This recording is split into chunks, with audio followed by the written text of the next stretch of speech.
परम विदुषी लेखिका गणिनी आरिका रत्न श्री 105 स्वस्ति भूषण माता जी, जिन्होंने मात्र 20 वर्ष में 100 से भी अधिक किताबें लिखकर जैन समाज को अनूठा योगदान दिया है। बड़े बड़े विधान जैसे कल्पद्रुम महामंडल विधान, सिद्ध चक्र महामंडल विधान, इंद्रध्वज महामंडल विधान एवं विशेष जिनपद, पूजांजलि आदि महत्वपूर्ण साहित्य बहुत ही सरस, सरल व सुबोध शैली में लिखे हैं, जिसमें गद्य एवं पद्य साहित्य भी समाहित है।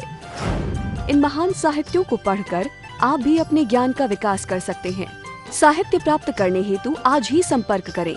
संपर्क सूत्र 9212515167 97848533787। धर्म स्नेही बंधुओं,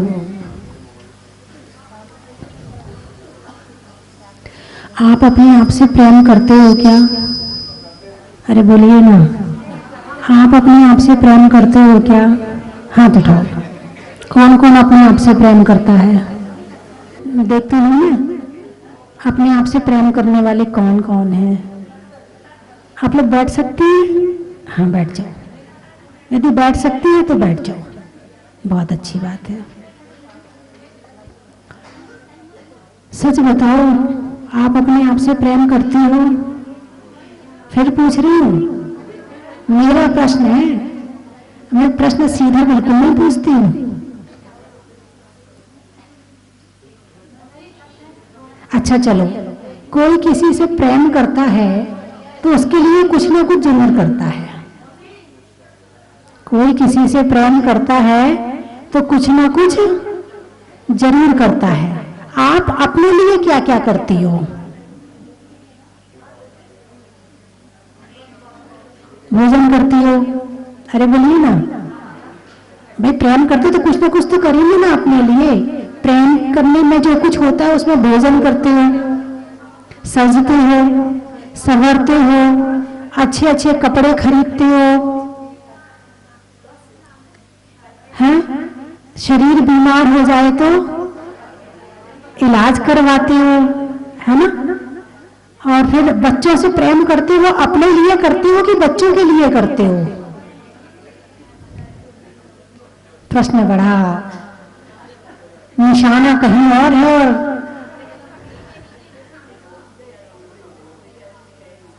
निशाना कहीं और है, लगेगा कहीं और। प्रेम बच्चों से करते हो तो बच्चों के लिए करते हो या अपने लिए करते हो? सोना चांदी से प्रेम करते हो तो सोना चांदी के लिए करते हो या अपने लिए करते हो? घर मकान गाड़ी से प्रेम करते हो तो उसके लिए करते हो या अपने लिए करते हो? अरे बोलिए ना, अपने लिए करते हो। क्या बात है, इसका मतलब बड़े स्वार्थी हो गए आप तो। आप बच्चों से प्रेम नहीं करते, बच्चों से प्रेम अपने लिए करते हो, फिर तो स्वार्थी हुए ना। अरे बोलिए ना, अरे हाँ तो बोल दो। नहीं, मुझे कोई दिक्कत नहीं है। यदि आप अपने लिए नहीं करते, बच्चों के लिए करते तो और अच्छी बात है। मुझे क्या दिक्कत हो रही है? बच्चों की चिंता इसलिए नहीं करते कि बच्चों के लिए करते हो, तुम्हारा प्रेम बच्चे से है इसलिए चिंता करते हो। ठीक है, अब आपने कहा आप अपने आप से प्रेम करते हो। आप कौन है? शरीर या आत्मा? ये तो एक बार में बोल दिया। अभी प्रेम का नंबर आया था तो शरीर का नाम ले रहे थे, अब अपना नंबर आया तो मैं आत्मा हूं। अभी कह रहे थे मैं शरीर हूं। यही कहा था ना, मैंने कहा था कौन कौन अपने से प्रेम करता है, तो तुमने शरीर की सारी क्रियाएं में हाँ भर दी थी कि मैं भोजन करता हूं, अपने लिए करता हूं, मैं अच्छे अच्छे कपड़े पहनता हूं, अपने लिए पहनता हूं। अब बताइए, क्या भोजन आत्मा के लिए करते हो? क्या शरीर में जितने अच्छे अच्छे वस्त्र धारण करते हो, क्या वो आत्मा को जरूरत है क्या वस्त्रों की? आत्मा को जरूरत है क्या भोजन की? आत्मा को जरूरत है क्या दवाई की? किसको जरूरत है? इतनी क्रीम, पाउडर, लिपस्टिक, शैम्पू, ये किसके लिए है? आत्मा के लिए या शरीर के लिए? अरे बोलिए ना, शरीर के लिए। अच्छा, तो शरीर तुम्हारा है? नहीं है तुम्हारा, तो फिर तुम प्रेम किससे करते हो? अरे प्रेम किससे करते हो? अभी तो कहा था आपने अपने से प्रेम करते हैं, अभी कह रहे शरीर मेरा नहीं है, अब प्रेम बचा किसके लिए? प्रश्न बड़ा गहरा है, यदि समझ में आ जाए तो बात अंदर तक पहुंच जाएगी। शरीर मेरा नहीं है और आत्मा मेरी है, प्रेम चल रहा है शरीर से, तो हमने खुद से प्रेम किया क्या? अरे बोलिए ना, हमने खुद से प्रेम किया क्या? नहीं किया। जो खुद से प्रेम नहीं करता है वो दूसरों से क्या प्रेम करेगा? जिसको अपनी आत्मा के हित के विषय में चिंता नहीं है वो दूसरों के हित के विषय में क्या सोचेगा? जो अपनी आत्मा का भला नहीं चाहता है वो दूसरों की आत्मा का भला कैसे चाहेगा? बात समझ में आ रही है? शरीर का भला तुम्हारा भला नहीं है। इष्टोपदेश पढ़ो, यथा यथा न रोचन्ते विषया सुलभापि। यदि आपको विषयों में रुचि है, विषय आपको सुलभ लग रहे हैं, तो मतलब आप आत्मा के प्रति प्रेम नहीं करते हैं। और यदि आत्मा से प्रेम करते हो तो ये जो श्रृंगार है ना, ये हाथ ही नहीं पड़ेंगे, आगे क्रीम हाथ में आएगी नहीं, शैम्पू की जरूरत ही नहीं पड़ेगी। यदि आत्मा से प्रेम है तो अरे शरीर के श्रृंगार में क्यों इतना समय गंवाना? इतना समय यदि आत्मा के कल्याण में लगा देंगे तो ज्यादा सुखी हो जाएंगे। बात चल रही है प्रेम की, बात चल रही है वात्सल्य की, चर्चा चल रही है वात्सल्य की। व्यवहार वात्सल्य और निश्चय वात्सल्य। दूसरे से वात्सल्य रखना व्यवहार वात्सल्य, और अपनी आत्मा से वात्सल्य रखना निश्चय वात्सल्य। निश्चय वात्सल्य का मतलब है तीर अपनी तरफ घूम गया, और व्यवहार वात्सल्य का मतलब है तीर बाहर की तरफ चला गया, ये दूसरों की तरफ है। साधर्मी से प्रेम करना, उनका अपमान नहीं करना, उनसे ईर्ष्या नहीं करना, उन पर क्रोध नहीं करना, उनकी सहायता करना, उनका सहयोग करना, सबकी धर्म वृद्धि की भावना भाना, ये व्यवहार वात्सल्य है। कौन सा वात्सल्य है? व्यवहार वात्सल्य है। और निश्चय वात्सल्य क्या है? मेरी आत्मा का कल्याण कैसे हो। आप दूसरों की सहायता कब करोगे? जब आपको दूसरों से प्रेम होगा। आप अपनी आत्मा की सहायता कब करोगे? जब आपको अपनी आत्मा से प्रेम होगा। देखो अभी चर्चा चल रही, प्रेम है ही नहीं है। देखो लगे लगे लगे रहो, लगे रहो, लगे रहो, कोई दिक्कत नहीं है। अनादिकाल से लगे हैं, अभी भी लगे रहो। अनादिकाल से कर रहे हैं सारे काम। कौन सा काम है जो अनादिकाल से नहीं किया? खाना पीना, बातचीत, जाना, घूमना, लड़ना, फिरना, ये सारी क्रियाएं अनादिकाल की हैं। यदि नहीं किया है तो हमने स्वयं से वात्सल्य नहीं किया है। जो अपनी आत्मा से प्रेम कर सकता है, जो अपनी आत्मा से सच्चा प्रेम कर सकता है, वो दूसरों से सच्चा प्रेम कर सकता है। और जो अपनी आत्मा से सच्चा प्रेम नहीं कर सकता है, वो दूसरों से भी सच्चा प्रेम नहीं कर सकता है। शरीर क्या है? आज है, कल नहीं। पिछले जन्म में थे, वहां भी शरीर था, उसको छोड़ के आ गए। इस जन्म में आए, यहाँ शरीर मिल गया, पुण्य की वजह से अच्छा मिल गया। अगले जन्म में जाएंगे, फिर शरीर मिल जाएगा। शरीर तो मिलना है, बिना शरीर के तो नहीं रह सकते। चाहे वो चींटी का मिले, हाथी का मिले, बंदर का मिले, मतलब नारकी का मिले, देव का मिले, मनुष्य का मिले, किसी का मिले, शरीर तो मिलेगा। तो चाहे वो मृगोदिया जीव का मिले, लेकिन शरीर के बिना तो नहीं रह सकते जब तक कर्म है। जिन्होंने अपनी आत्मा से प्रेम नहीं किया, जब भी आप किसी चींटी को देखो, बंदर को देखो, गाय, भैंस, कुत्ते को देखो, तो आपको एक बात सोचना चाहिए। पता क्या? अरे बोलिए ना, बता दूं? हैं? आपको एक बात ये सोचना चाहिए कि इसने पिछले जन्म में अपनी आत्मा से प्रेम नहीं किया था, शरीर से प्रेम किया था, इसीलिए दुर्गति में चली गई। यदि आत्मा से प्रेम किया होता तो दुर्गति कभी भी होने वाली नहीं थी। आत्मा से प्रेम करने वाले की कभी दुर्गति हो ही नहीं सकती है। आत्मा को छोड़कर संसार की अन्य वस्तुओं से प्रेम करने से ही दुर्गति होती है। दुर्गति का कारण क्या है? कषाय का कारण क्या है? अपनी आत्मा से प्रेम करोगे, क्रोध मान माया लोभ होगा क्या? अरे बोलिए ना। अब ध्यान करने बैठे अपनी आत्मा का, क्रोध मान माया लोभ उत्पन्न होगा क्या? नहीं होगा। अब सामने वाले के भले के सोच रही हो तुम, और वो तुम्हारी मान नहीं रहा, क्रोध आएगा कि नहीं आएगा? अरे बोलिए ना, आएगा ना। सामने वाले ने तुम्हारी बात मान ली, तुम्हारी बात सब लोग मानते हैं, अहंकार आएगा कि नहीं आएगा? आएगा ना।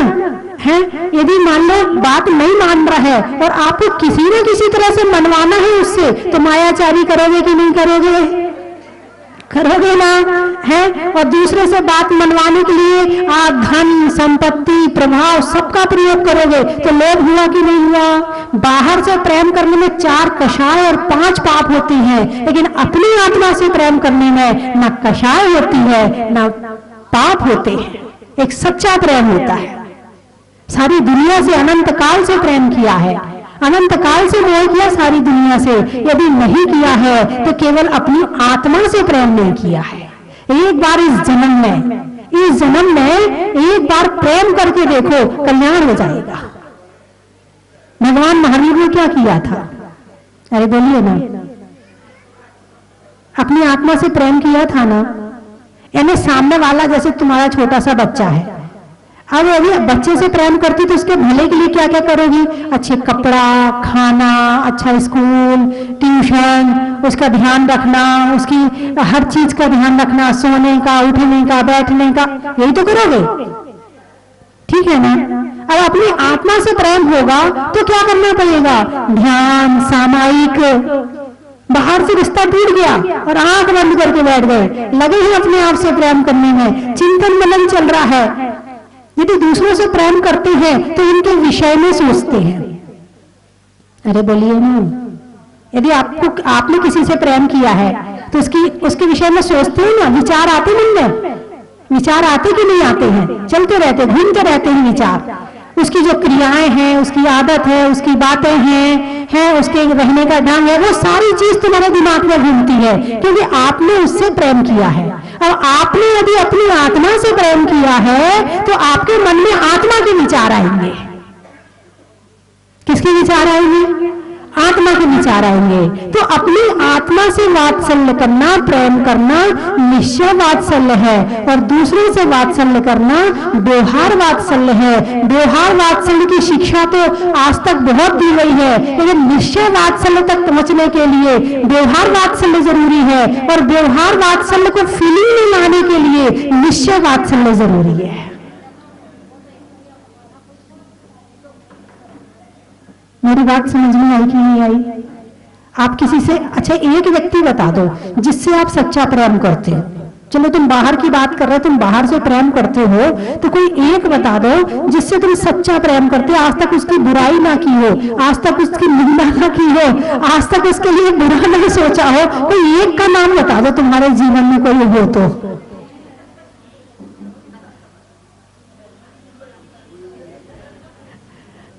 पति को तो सच्चा प्रेम किया होगा, उसकी बुराई कभी नहीं की होगी। नहीं, उसको भी नहीं किया। ओहो, बताओ अब और क्या किया जाए? कहने का मतलब यह है, सच्चा प्रेम तब प्रकट होता है जब अपनी आत्मा से सच्चा प्रेम होता है। इस बात को बताने के लिए मैंने ये प्रश्न पूछा था। सच्चे प्रेम का प्रगटीकरण तभी होगा जिस दिन आप अपनी आत्मा को बैठकर ध्यान में और उसके प्रति विचार, चिंतन, मनन, उसका पिछला भाव, उसका अगला भाव, उसका भविष्य, भगवान महावीर का अगला भाव, भगवान महावीर का पिछला भाव, भगवान महावीर के मोक्ष में विराजमान, जब आप ये चिंतन मनन करोगे ना बैठ करके, तब आपको आत्मा की थोड़ी कहीं ना कहीं एक कण आएगा और लगेगा नहीं, आत्मा से प्रेम करना चाहिए। और वो जब शुरू होगा तो आपको सामने वाले में भी आत्मा नजर आएगी, शरीर नजर नहीं आएगा। अभी आपको अपना शरीर ही नजर आता है, आत्मा नजर नहीं आती है, इसलिए दुनिया में सबके शरीर ही नजर आते हैं, आत्मा नजर नहीं आती है। जिस दिन अपनी आत्मा नजर आने लगेगी उस दिन सारे जीवों में आत्मा नजर आने लगेगी, चाहे वो चींटी हो, मक्खी हो, मच्छर हो, कोई हो, सबके अंदर आत्मा दिखने लगेगी। अरे बोलिए ना। है विष्णु कुमार मुनि ने अकंपनाचार्य आदि मुनियों का उपसर्ग दूर किया था। उन्हें जैसे ही पता चला वो वैसे ही वहां से चल पड़े। और जब उन्होंने देखा कि मुनि बनकर के उनकी रक्षा नहीं हो सकती है तो कैसे रक्षा करूं, दीक्षा छोड़ दी, कपड़े पहन लिए, मोक्ष बाद में चला जाऊंगा। पहले आत्मस्थ, ध्यानस्थ, योगी, मोक्ष जाने वाले जीव, यदि इन्हें कुछ हो गया तो मेरा मोक्ष तो चलो हो जाएगा, लेकिन इनको भी तो मोक्ष ले जाना है मुझे। अपनी दीक्षा छोड़ दी, किसके वशीभूत होकर, वात्सल्य के वशीभूत होकर। ये वात्सल्य का सबसे बड़ा उदाहरण है कि अपनी दीक्षा भी छोड़ दी। यानी विष्णु कुमार मुनि जब अपनी आत्मा से प्रेम करते हैं तो वो औरों की आत्मा के विषय में भी जानते हैं, उसकी कीमत करते हैं। जो अपनी आत्मा की कीमत नहीं करता है वो औरों की आत्मा की क्या कीमत करेगा। और धर्म कहां से शुरू होता है, आत्मा से। कहां से शुरू होता, एक थाली की द्रव्य दूसरे ने कर दी, पूजा हो गई? नहीं। अभी किस स्तर की जिंदगी चल रही है जब इस पर चिंतन करो, और गहराई कितनी है इस जिंदगी के अंदर, उस पर चिंतन करो। बहुत गहरी है। आत्मा को गहराई में जाने पर जो मिलेगा ना, बस उसको आप मुंह से कह नहीं पाएंगे। समय बहुत हो रहा है और अभी माता जी का यहाँ पर गणनी आरिका परम पूज्य विशुद्धमती माता जी का दीक्षा दिवस मनाया जाएगा। उनकी परम शिष्या, प्रिय शिष्या आज यहाँ पर विराजमान है और उन्हीं के सानिध्य में ये सारा कार्यक्रम उनकी प्रेरणा से यहाँ पर हो रहा है। ये भी वात्सल्य का प्रतीक है, शिष्य का गुरु के प्रति वात्सल्य का प्रतीक है कि वो आज यहाँ नहीं है, वो दूसरे शहर में है और उनके विषय में, उनके दीक्षा दिवस को यहाँ पर हम सब मनाने के लिए बैठे हैं। चलिए मैं 3 चीजें बोल, अभी बहुत सारी चर्चा बाकी है, टाइम नहीं है। हाँ, कल कर लूंगी, कोई बात नहीं है, कल बता दूंगी, अपने घर में देख लेना, कोई दिक्कत नहीं है। आप नहीं सुन पाएंगे? ओहो, अब क्या करूं मैं, तो टाइम तो बिल्कुल भी नहीं, 1 सेकंड का भी नहीं है। अब आपको यही रुकना पड़ेगा। हिंदी में मात्रा का, स्कूल में छात्रा का, और आज आपकी जहाजपुर की यात्रा का, अनाज में दाने का, इनाम में पानी का, और आज गणनी आरिका विशुद्धमती माता जी का दीक्षा दिवस मनाने का, सुधरने में मति का, होने में अच्छी गति का, और आरिकाओं में विशिष्ट मति का, हिंदी में मात्रा का, स्कूल में छात्रा का, आज आपकी जहाजपुर की यात्रा का, पानी में मगर का, चलने में डगर का, और आने वालों में अशोक नगर का। और कहां से आए हैं? जबलपुर। गाने में सुर का, नृत्य में नूपुर का, आने वालों में जबलपुर का। कोटा, सावन की घटा का, रसोई में पटा का, और आने वालों में कोटा का। छोड़ने में मोह का, वस्तुओं की टोह का, आने वालों में दमन का। टोक है, सब्जी में छौक का, चाकू की नोक का, और आने वालों में टोक का। आवा, अच्छा, मिठाइयों में मावा का, बीमार में दवा का, और आने वालों में आवा का। गुरुओं के आशीर्वाद का, नहीं होने में विवाद का, और आने वालों में फिरोजाबाद का। शिवपुरी, स्वर्ग में परी का, छोड़ने में हरि का, और आने वालों में शिवपुरी का। भोपाल, पूछने में हाल का, गर्मी में रुमाल का, और आने वालों में भोपाल का। सिवनी, रिश्तों में नानी का, गर्मी में पानी का, और आने वालों में सिवनी का। रामगंज मंडी, रेल को दिखाने में झंडी का, झंडी में डंडी का, और आने वालों में रामगंज मंडी का।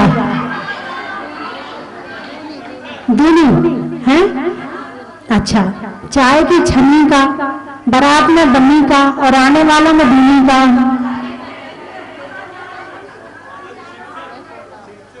सिलचर, सिलचर, अच्छा, नहीं होने में निशाचर का, नहीं होने में निशाचर का, और प्रभु के दर का, और आने वालों में सिलचर का।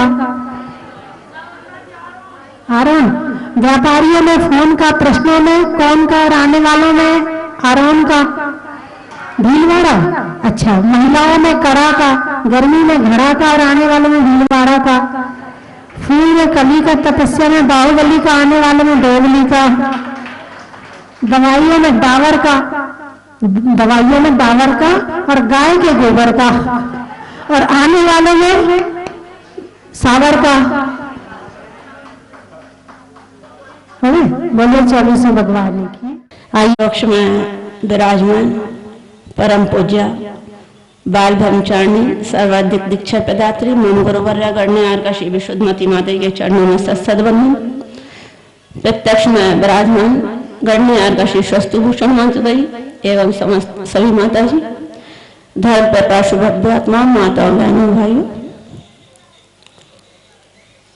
इतने समय से इस स्थान पर बैठकर जिन गुरु मां के है दीक्षा दिवस को संपन्न कर रहे हैं, तो जहां देखा जाता है कि यदि आचार्य शांत सागर महाराज नहीं होते, यदि आचार्य सूर सागर महाराज नहीं होते, यदि आचार्य विजय सागर महाराज नहीं होते और यदि आचार्य निर्मल सागर महाराज नहीं होते तो गण्य आर्य श्री विशुद्धमती माता जी कहां से होती, और यदि गण्य आर्य श्री विशुद्धमती माता जी नहीं होती तो हम जैसे ये शिष्य वहां कहां से प्राप्त हो पाते।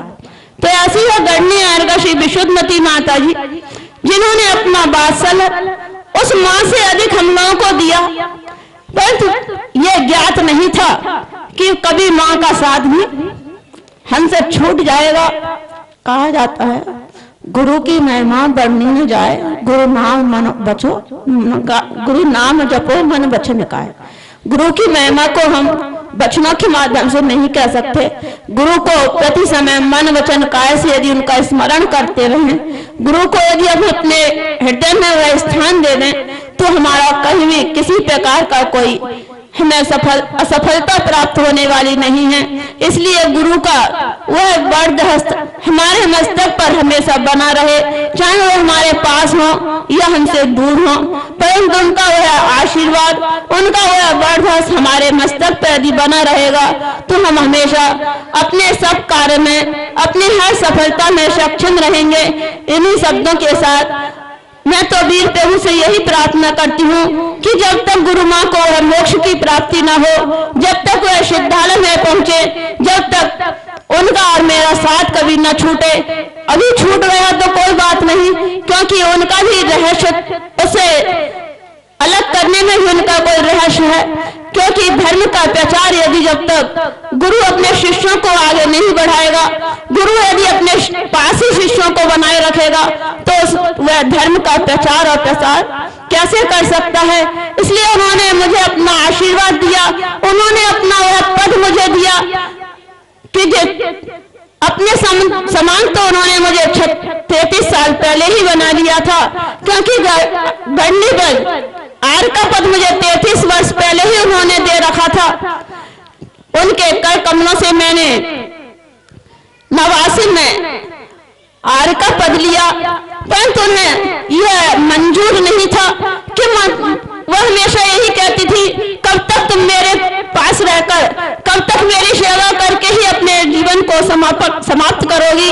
आखिर एक दिन उन्होंने अपने मन में इस बात को ठान ही लिया कि किसी भी प्रकार से हो मैं अपने उस प्रिय शिष्या को भी धर्म के प्रचार के लिए अपने से दूर रखूं, जिससे कि मेरी वह शिष्या भी मेरे समान मेरे नाम को नहीं परंतु अपने नाम को तो उज्जवल कर ही सके। परंतु मेरा ऐसा कोई उद्देश्य नहीं था कि मुझे कोई ऐसी चाहना भी नहीं थी, परंतु फिर भी गुरु का जो आदेश मिला, गुरु की जो आज्ञा मुझे मिली, उसका मैं अपने जीवन में पूर्ण रूप से पालन करूंगी। और भगवान वीर प्रभु से यही प्रार्थना करूंगी कि भगवान गुरु मां हमेशा उस तीर्थंकर पद को प्राप्त करें। उनका जब समूह शरण लगे तो उनका वह प्रथम गणधन मैं ही बनूं और आगे जाकर उनके साथ साथ मैं भी उस मोक्ष पद को प्राप्त कर सकूं। इन्हीं सद्भावनाओं के साथ बोलिए महावीर भगवान की। बोले भूगर्भ से प्रकटित अतिशयकारी श्री मुनि सुब्रतनाथ भगवान की। जितना समय जिस सन में गणनी हारिका विशुद्धमती माता जी ने दीक्षा ली थी, उस सन में मेरा जन्म हुआ है। पहली बात, जब उन्होंने दीक्षा ली थी तब मैं गर्भ में आई थी। नवंबर में जन्म है ना, तो 9 महीने पहले से हिसाब लगा लो। तो समय तो यही पड़ रहा है ना, मेरे उसका समय और माता जी की दीक्षा का समय। तो बंधुओं, ये साधना काल बहुत लंबा है और माता जी मात्र इस जन्म की साधिका नहीं है, वो पिछले जन्म की साधिका है। क्योंकि एक जन्म में कोई अपने आप मंदिर में जाके केश लंच नहीं कर सकता, नहीं कर सकता। और यही विशिष्टमती माता जी का है। इतनी साधना, इतने समर्पण के साथ साधना एक जन्म की साधना नहीं हो सकती है। साधना करने के लिए कई जन्म लग जाते हैं, संस्कार डालने के लिए अंदर। एक टाइम आहार करना, एक टाइम जैसे चलते हैं तो पैदल चलना, अंदर के भावों से। एक होता है करना है और एक होता है कि अंदर के भावों से करना है, दोनों में अंतर है। तो 52 साल की साधना माता जी की एक बहुत लंबी साधना है और आप लोगों की भी साधना कई घंटों की साधना है। हाँ, कई घंटा से बैठे हुए आप यहाँ पर बड़ी तपस्या कर रहे हैं और आज हमने माता जी का दीक्षा दिवस मनाया। कम से कम आज के दिन माता जी के दीक्षा दिवस पर उन्होंने 52 साल में दीक्षा का 52 साल से वो पालन कर रही हैं। तुम अपने कम से कम 52 नियम ले लेना, एक लिस्ट बना लेना कि मैं भी अपने जीवन में कम से कम 52 नियम का पालन तो कर ही लूं। भले वो छोटे छोटे हों, बड़े ना हो, छोटे हों, लेकिन शुरुआत तो करो। संस्कार का बीज कहीं से तो डालना पड़ेगा, भावना तो कहीं ना कहीं से बनानी पड़ेगी। तो बंधुओं, ये जो साधना है, मोक्ष पथ की साधना, ये भले ही शरीर बदल जाता है लेकिन भाव नहीं बदलते हैं। अभी माता जी ने बताया कि माता जी ने 3 घंटे में 6 ढाला याद कर ली थी। 3 घंटे में। मैंने कहा माता जी याद नहीं करी थी, पिछले जन्म की याद थी, वो तो दोहराई थी यहां आकर के। वो याद थी पहले से। वो तो जैसे कई दिन होते ना कि कोई चीज पढ़ी नहीं होती है, तो जब पढ़ते नहीं तो उसको थोड़ा सा विस्मरण हो जाता है और जरा सा सामने आ जाए तो सब याद आ जाता है। तो ऐसे ही उन्होंने याद नहीं की थी, मात्र दोहराया था कि थोड़े दिन बीच में गैप हो गया था ना। अब जब अगला जन्म होता है तो उसमें गर्भ की अवस्था आती है, बचपन की अवस्था आती है, थोड़ी फिर और बड़े की अवस्था आती है, तो वो गैप हो गया था पढ़ने में, उसको दोहराया था माता जी ने। बाकी याद तो माता जी को पिछले जन्म से थी, उनके रोम नाम में 6 ढाला है। बंधुओं, कम से कम साधक नहीं बन पा रहे तो साधकों की सेवा करने का संकल्प जरूर ले लेना। जो साधक है वो तो अपना कल्याण कर रहा है, लेकिन यदि आपने सेवा का संकल्प लिया तो आप उनके साथ साथ अनजाने में संस्कार का बीज आपके अंदर आ जाएगा। जानबूझकर नहीं, आप तो सेवा के भाव से आए हैं और अनजाने में वो बीज आपके अंदर आ जाएगा कि आपको भी साधना का मार्ग मिल जाएगा। अभी बहुत सी महिलाएं बैठी हैं जिनकी दीक्षा लेने की भावना है, मुझे पता है, घर छोड़ने तैयार है, बस क्या करें, बच्चों की मजबूरी है ना, बस क्या करें, ऐसा है ना, और पीछे से मुंह खींचता है। तो आज बहुत अच्छा लगा, यहाँ पर माता जी का दीक्षा दिवस मनाया गया। विशुद्धमती माता जी की, परम पूजनीय गणनी हारिका स्वस्ति भूषण माता जी की, परम पूजनीय गणनी हारिका वशिष्ठमती माता जी की, समस्त हारिका संघ की, माता जी के संयम दिवस महोत्सव की। जैसा कि आज बहुत ही पावन पवित्र अवसर है कि आज हम सब इस प्रांगण में इकट्ठे हुए हैं और ये सौभाग्य हमें मिला माता जी का पूरे संघ के यहाँ आने से, नहीं तो हमें ये सौभाग्य आज मिल ही नहीं पाता। जिस प्रकार जब एक बूंद सागर को समर्पण करती है तो वो एक मोती के रूप में बन जाया करती है, और जब एक मिट्टी ब्रह्मांड को समर्पण करती है तो वह मंगल कलश के रूप में आपके सिर पे विराजमान हो जाया करता है। और जब एक गाय अपना समर्पण अपने मालिक को किया करती है तो वह दूध घी दही के रूप में हम सबको मिल जाया करता है। और जब एक शिष्य अपना समर्पण एक गुरु को करता है तो विशुद्धमती माता जी जैसा, स्वस्ति भूषण माता जी जैसा और विशिष्टमती माता जी जैसा शिष्य हम सबको मिल जाया करता है। और वो एक हीरो बनके पूरे जैन समाज को नहीं, अपने गुरुओं को नहीं, अपने इस जैन धर्म को पूरे विश्व में रोशन किया करता है। और ऐसे गुरुवर हमारे बीच में विराजमान है। ये आज की तारीख में हमें बहुत बड़ा सौभाग्य मिला है। कहते हैं स्वस्ति का अर्थ होता है मंगल, स्वस्ति का अर्थ होता है मंगल। और जब विशिष्ट मिल जाया करता है तो महामंगल हो जाया करता है। और आज वो महामंगल दिन यहाँ हम सब पूरा करने के लिए बैठे हैं। मैं कहती हूँ कि अगर ऐसे गुरुवर हमें ना मिले तो शायद हम धर्म पथ पर भी ना चले। लोग कहते हैं कि अगर हाथों की लकीरें अधूरी हुआ करती हैं तो किस्मत अच्छी नहीं होती। हाथों की अगर लकीरें अधूरी होती हैं तो किस्मत अच्छी नहीं होती। और मैं कहती हूँ अगर हाथ इन गुरुवर का सर पे ना हो तो जिंदगी अधूरी हुआ करती है। आज बस आप लोगों से यही कहना चाहूंगी पूज्य माता जी के संयम महोत्सव पर कि नहीं ले सको तुम दीक्षा, नहीं ले सको तुम दीक्षा, लेकिन करना इतनी इच्छा। नहीं ले सको तुम दीक्षा तो करना इतनी इच्छा, 2 कदम साथ चलकर उनके जो कर रहे हैं संयम पथ की समीक्षा, 2 कदम साथ चलना उनके जो कर रहे हैं संयम पथ की समीक्षा। इन्हीं भावनाओं के साथ माता जी के चरणों में मेरा बारंबार बंदामी बंदामी बंदामी। अभी देख लिए जय बोलने में घबरा गई तो आगे क्या बोल सकती हूँ। हम सोच रहे थे माता जी से कहा कि हमें स्वस्ति भूषण माता जी को सुनना है, लेकिन माता जी ने कहा चलो। तो मैं एक बात बताती हूँ बस माता जी के बारे में, आगे कुछ नहीं, और सब लोग बता ही चुके कुछ ना कुछ। बड़ी माता जी का एक बैरक का बहुत बड़ा सीन था। जब माता जी पोरसा में थी उस समय की बात है कि उनने अपने घर में कंगा ढूंढा तो उनको कंगा नहीं मिला। तो उन्होंने सोचा ये कंगा नहीं मिला, रोज रोज के बालों की झंझट है, कहीं कंगा नहीं मिलता, कभी तेल नहीं मिलता, इससे दिन बालों को ही निकाल दो। माता जी मंदिर पहुंची, वहां का माली था वो अंधा था, मतलब उसको दिखाई नहीं देता था। माता जी पहुंची, वहां पर सीगड़ी जल रही थी, मतलब अंगीठी जल रही थी, और वहां कंडा भी उनको मिल गया।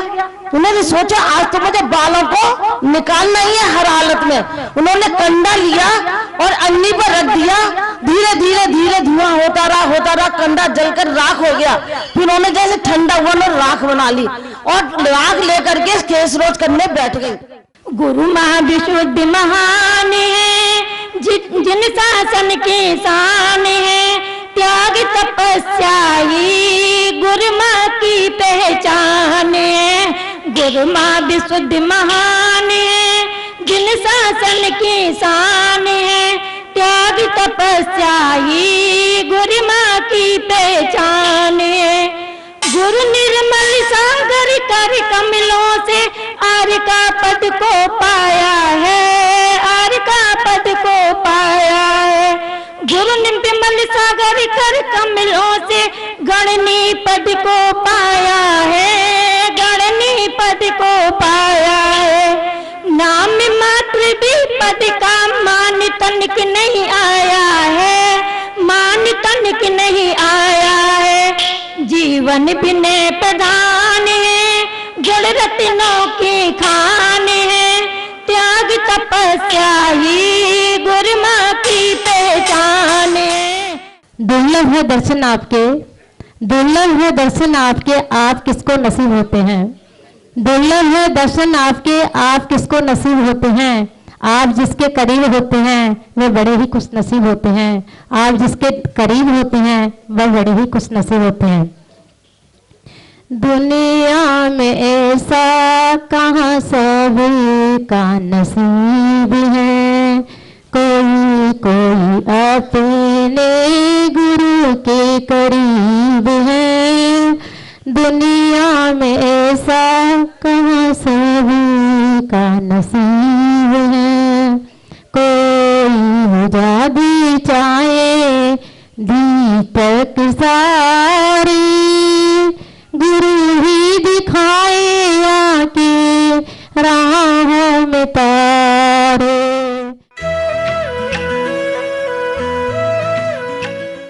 कंचन की थाल को सजाओ रे आज, रत्नों की थाल को भर लाओ रे आज। आओ आओ करे रे गुणगान आरती भगवन की।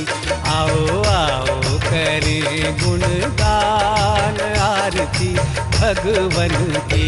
आओ आओ करे रे गुणगान आरती भगवन की।